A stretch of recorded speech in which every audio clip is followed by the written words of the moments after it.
I think it's a given that men masturbate, and you hear that. Well, at least we hear that since we were 12 or 13. Women masturbating was a bit more.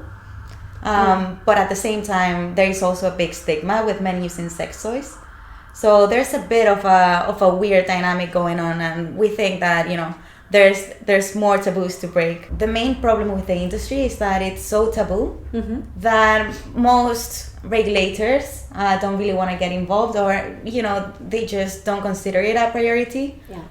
It's not only limitations in terms of regulations, in terms of financial services, we also have lots of restrictions. Not all of the banks allow us to have a bank account, for example. Oh, really? Just because they have restrictions, or payment providers like Stripe.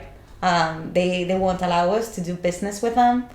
Okay. So it's a bigger issue that's very related to how society thinks of sex and sex toys in general.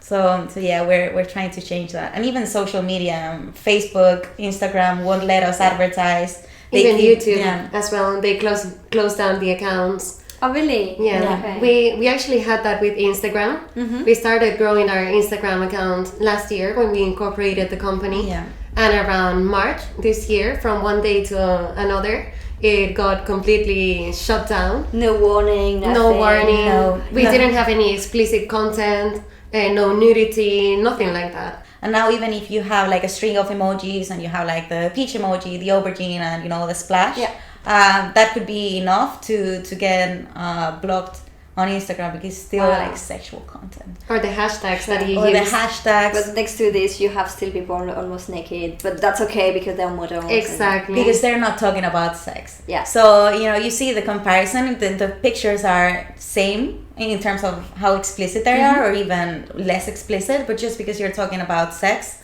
or sexuality or whatever it is, it's already a red flag. Our initial idea was to do the Alexa vibrators. Okay. So that was the very, very initial idea.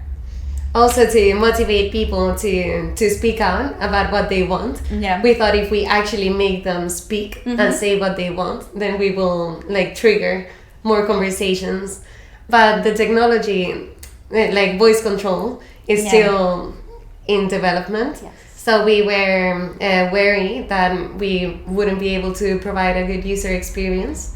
So it's still in our product map, but maybe the technology sometime in the future needs to be a bit more reliable, because you don't want to be masturbating and then the device saying, can you say that again? I didn't quite get that. It's not what you want to hear. Sexual wellness is like the next mental health revolution. Right now, people are much more comfortable talking about mental health, and it's very related to sexuality as well, just because that's such an important part of how we feel about ourselves and our self-esteem and our relationship with others, that we have to take it seriously.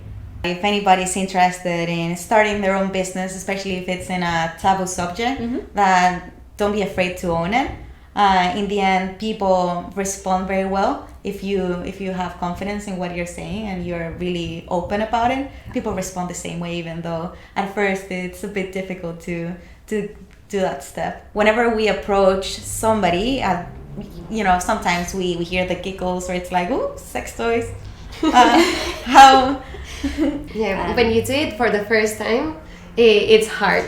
And it's embarrassing, and you're like, oh my god, I'm gonna say sex toy in front of everyone. But when you've done it 100 times, it's just like talking about food. You just forget about the fact that you're talking about sex in public, so we have like mirror reactions, right? Yeah. If you are uncomfortable talking about sex, people get uncomfortable. Yeah. If on the other side you're confident and you're relaxed, then people also slow down and they're chill about it.